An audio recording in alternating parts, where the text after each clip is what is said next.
আটা দিই আমি না আটা দিই জীবনে জীবনে হয়েছে এ মাছ তুলতে পারবে না। একটা বাড়ি বাড়ি থাকবে, বাড়ির মালিক থাকবে, মানে বসে দেয়াই দেখবে, ভয় তুলবে না। ও আজকে এই জীবনে মাছ তুলতে পারবে না।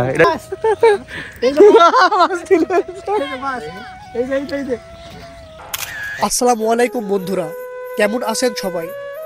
আজ আমরা চলে এসেছি মেহেরপুর জেলার গাংনী থানার শহরতলা গ্রামে। এই গ্রামের মাঠের সৌন্দর্য সত্যি আকর্ষণীয়। চারপাশে সবুজ ধান ক্ষেত, খোলা আকাশ আর প্রকৃতির অপূর্ব সাজ। মনে হচ্ছে যেন দিগন্ত জুড়ে প্রকৃতির এক বিশাল ক্যানভাস ছড়িয়ে আছে। আজ আমরা এখানে এসেছি দিগন্ত বাউল টিম নিয়ে ঘুরতে। সত্যি বলতে শহরের কোলাহল থেকে একটু দূরে এসে যখন এরকম নিরিবিলি পরিবেশে দাঁড়াই, তখন মনে হয় প্রকৃতির কোলে ফিরে আসার মতো আর কিছুই নেই। দেখতে পাচ্ছেন চারপাশ কত সুন্দর প্রাকৃতিক দৃশ্য। মাঠের ভিতর দিয়ে বাতাস বয়ে যাচ্ছে, পাখি ডাক শোনা যাচ্ছে।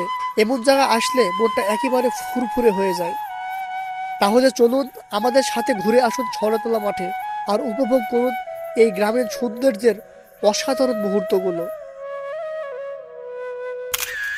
সুপ্রিয় দর্শক, আসসালামু আলাইকুম। আমরা এখন বর্তমান অবস্থান করছি শহরতলা মাঠের ভিতরে।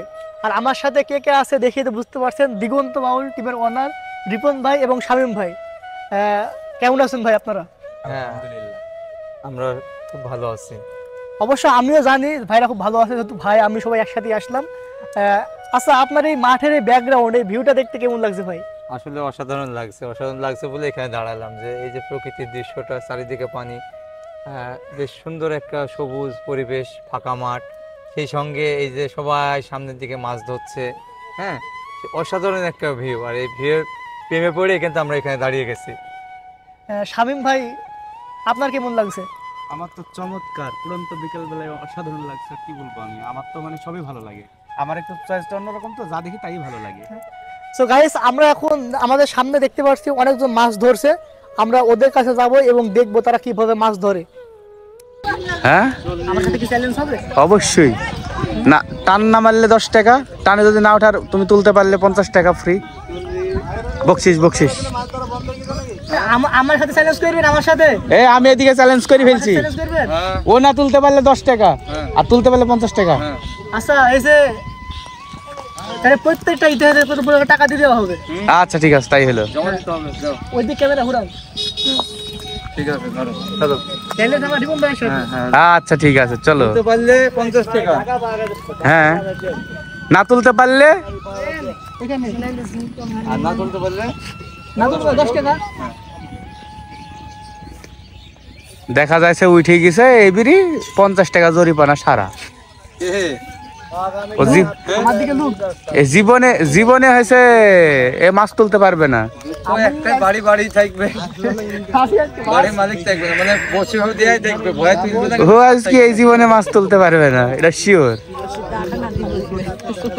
আটা দিই আমি না আটা দিই।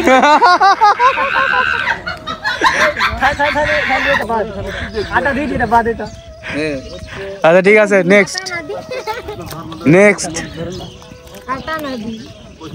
আচ্ছা ঠিক আছে, দেখি মাছ কেরম করে খাই, মাছটা দেখি কিরকম মাছ আসবে এবার। হ্যালো হ্যালো, তুমি কিরকম যে মাছ ধরা লোক হয়েছো তাই আমি দেখতেছি। দাঁড়াও, মাছ তুললি না মাছের ছা তুললি?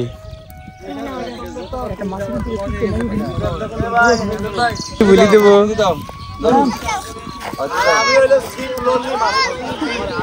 আমার চোখ ফাঁকি দিবা? এই দেখো ফাঁকি, এই দেখো, এই দেখো, এই দেখো, দেখি ফেলছি। ফাঁকি দিবা? এই দেখো চোর ধরছি, চোর ধরছি আমি, চোর চুরি করছে।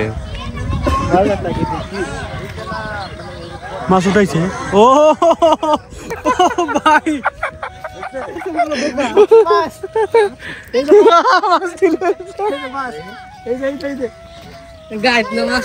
দাও তুমি, তুমি দুর্নীতির দায়ে যাবজ্জীবন কারাদণ্ড হইতে 300 টাকা জরিমানা করা হলো।